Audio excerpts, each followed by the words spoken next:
Hi, and welcome to Raise a Glass. My name is Lou, and I'm a third-level sommelier, and I've been making wine for about 35 years. I decided to make these videos after recently retiring and working in a small wine shop for some time. I've received a lot of questions about selecting wine from customers as they came in. It was very obvious that selecting wine is very confusing for many people. I'm hoping that the information I provide in these videos will help you be able to select wine, learn how to taste and evaluate wine, and have wine for friends. In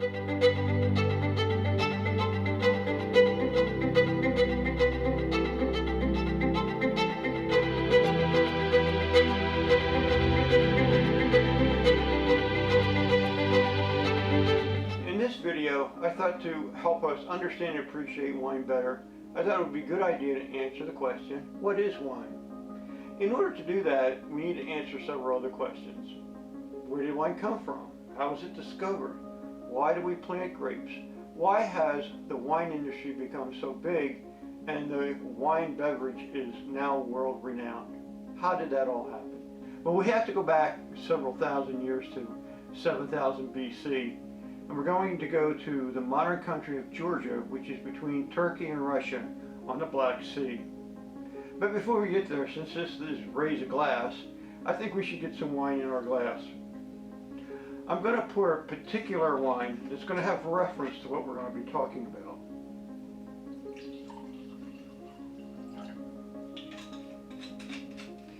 As you can see, this is a white wine, a nice pale yellow, a nice floral nose. Let's take a taste.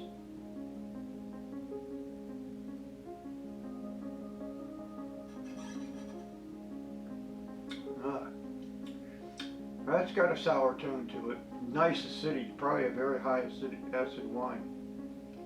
But that sour has the taste of apple, so like a sour apple, so it's really quite nice. This wine is called Catawba.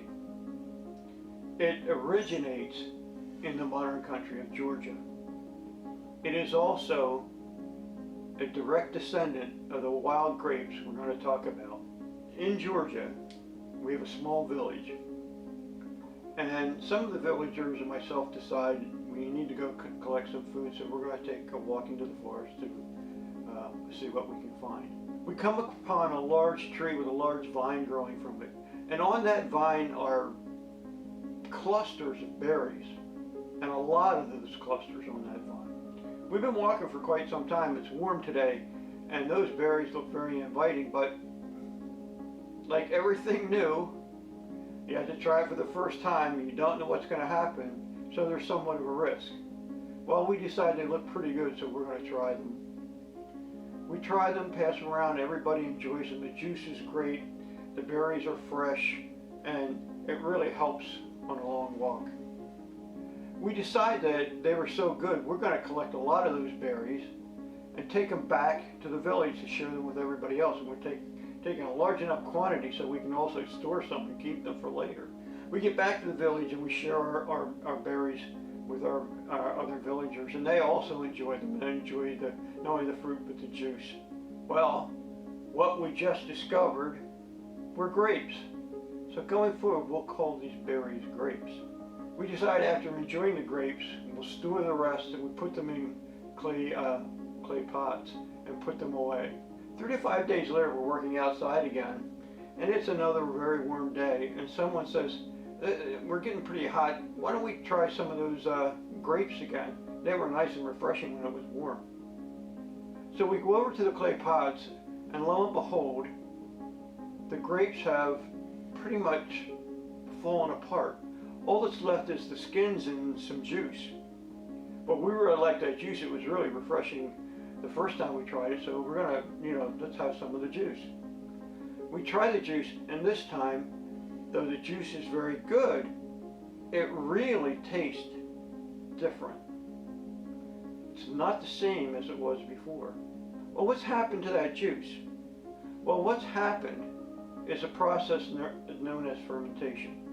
Fermentation is where the sugars in a liquid are converted to alcohol. That conversion is done by an organism called a yeast. Well, lo and behold, what has happened is our grape juice, through the fermentation process, has become wine. So now we have grapes and wine, and we're having, it's a big day. As we move forward, we've also collected some of the vine, so we're able to cultivate the grapes and grow them in the village. Now we have everything. We have the vine, which we're managing and cultivating and growing more grapes. We have the grapes themselves, and lo and behold, we have wine. The only thing we can't figure out is what happens to the juice over those couple of days and how does it do it? Well, we know that yeast is the organism that really makes the change from the sugars to alcohol. But we don't know anything about yeast. We don't know where it comes from or what it is. Yeast isn't even discovered for several centuries from now. So where did this yeast come from? How did the yeast get there? Well, as it turns out, grapes have a naturally occurring yeast on them. And as grapes break down and the juice accumulates, those wild yeast start the fermentation process themselves and change that sugar into alcohol. So it's all done by accident. We didn't do anything. Well, now that we have grapes, wine, and vines, how did all that get all over the world the way it is today? It's in Europe, it's in North America, South America, Australia, and New Zealand. Grapes grow just about anywhere around the globe. So how did that happen? Well, as time goes on, the understanding and the cultivation of the grapevine, that knowledge moves westward towards the Mediterranean Sea. The Egyptians make wine, the Greeks make wine, and then the Romans make wine. It becomes one of their main beverages. It becomes part of their culture. Wine's used in most of their religious ceremonies. It's also a very healthy drink. Water during this time can easily become contaminated. Wine, because of the alcohol content, cannot become contaminated. So that's another good reason to drink wine. Also, we really enjoy it and like the after effects. We need to thank the Romans. They're a big player in this entire process of how grapes got around the world. As the Roman legions moved north into Europe, Spain, Portugal, France, Germany, their legionnaires took with them the grapevines. They planted them in their camps in the new towns that they built and cultivated the vines in those new areas. It is some of those areas that became some of the great vineyards that we know about in France today. Bordeaux, Burgundy, and in Germany, the Moselle area. As we move into the Middle Ages, the grapevines and vineyards really become managed by the monks, the Roman Catholic monks in the monasteries. They also added to that ability. They started to document what they would do with the vines and the creation of wine, and they continued to try to improve the end product, the wine product. As we move towards the 1600s, something new is occurring. Private owners, private people, are buying those vineyards up to produce or create what would become known as the fine wine industry. Fine wine continued to increase the quality, but also allowed it to increase the price, thus creating a really significant economic industry. As we get into the 1600s, we find England buying 40 million bottles of wine a year from Europe. As we move into the 1700s, we see the American colonies and famous Americans like Thomas Jefferson and John Adams buying significant quantities of wine from France. We should also be aware that the explorers through the 14, 15, and 1600s took the vine with them to, quote, the New World. That's how the vines got to areas like South Africa, Australia, and also the United States.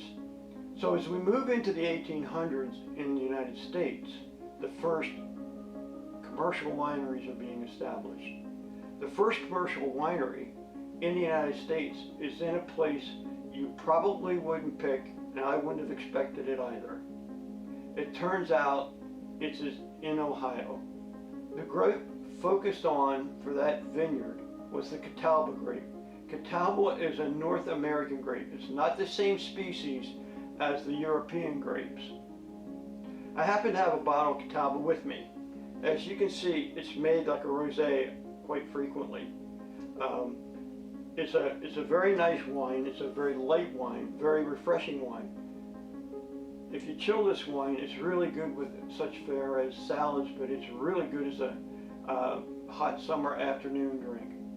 The winery in Ohio, its Catawba wine became world famous. So what I mean by that, it was sought after by people in Europe, especially the French. They made a sparkling Catawba wine, which the French just loved. As we move further into the 1800s, the first commercial wineries established in Napa Valley. Shortly after that, the first commercial wineries established in the Finger Lakes in New York. From the 1800s, we move into the 1900s, and there's a little bit of a glitch that occurs in the American wine industry. Prohibition starts in 1920 and goes until 1933. During Prohibition, only wine for religious purposes is produced. However, once we leave Prohibition, the quantity of wine being produced in the United States goes up dramatically. However, the quality is also dramatically poor.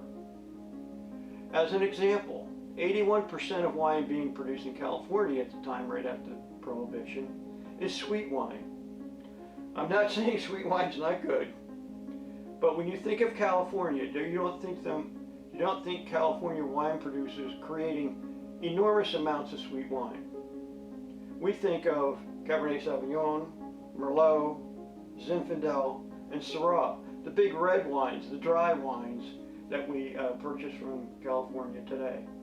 As we move further in the 1900s up to 1970, wine production, the quality is going up, and there's a lot of questions from the wine producers and grape cultivators.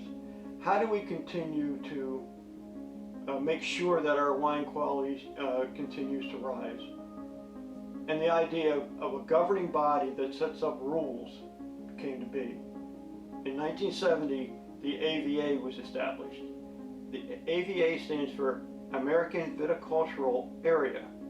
And what an AVA is a geographic area that has distinct rules about how the grapes are grown, harvested, how wine is produced, such things as how much alcohol must the wine have, and what are the things that you are allowed to state on the label. That really made a big difference in the American wine industry. You now had rules and regulations to follow. There are many, many AVAs in the United States, California having a significant number of those AVAs. As we move further in the 1970s to 1976, a major event occurs that has great impact on the American wine industry. In 1976, the Judgment of Paris, which is an extremely prestigious wine evaluation competition, takes place.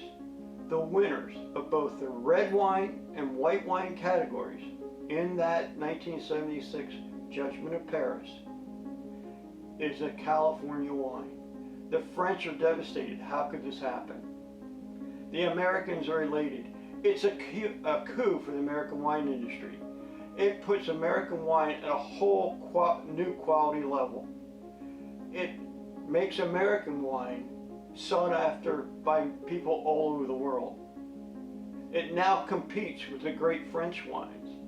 As we move further into the 1980s and 1990s, wineries are starting to pop up in many places in the United States. You see wineries occurring in Oregon and Washington.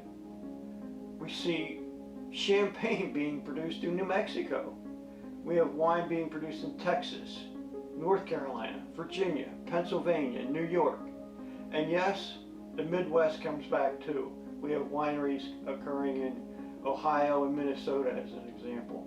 Now we're pretty much through the whole idea of what wine is, how it came to be, and how it became the beverage that it is today, and how it became so world renowned. I hope you've enjoyed this and it's been informative for you. I think it's a great place to start so that you can learn and appreciate what it takes to make a great wine.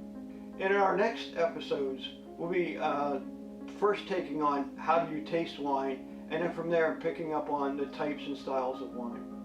I look forward to those episodes, and I hope you join me as well. And as always, raise a glass and have a drink.